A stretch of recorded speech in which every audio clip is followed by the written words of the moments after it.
উত্তর দিনাজপুর জেলা উদ্যান পালন দপ্তরের উদ্যোগে এবং কালিয়াগঞ্জ পঞ্চায়েত সমিতির সহযোগিতা সবুজায়নের লক্ষ্যে কালিয়াগঞ্জ ব্লকের ১৬০টি প্রাথমিক বিদ্যালয় এবং ৪২টি উচ্চ বিদ্যালয়গুলিকে আম, কুল, পেয়ারা, লেবু গাছ প্রদান করা হয়।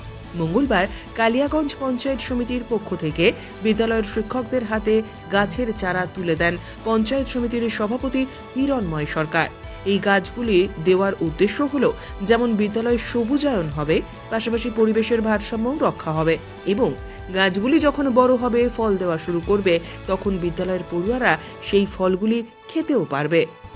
আমাদের আজকে কালিয়াগঞ্জ পঞ্চায়েত সমিতি বিডিও অফিসের সহযোগিতায় আমরা হর্টিকালচার দপ্তর থেকে আমরা প্রতিটা স্কুলকে, প্রাইমারি স্কুল বা হাই স্কুলদের আমরা আম গাছ 2 রকমের, হিমসাগর ও আম্রপলি, এবং আপেল কুল গাছ, লেবু গাছ, পেয়ারা গাছ দিচ্ছি, যাতে এই গাছগুলো স্কুলে লাগালে পরে ফল হলে স্কুলে ছাত্রছাত্রীরা খেতে পারবে। এবং বিগত দিনেও আমরা স্কুলগুলোকে নারকেল গাছ দিয়েছিলাম।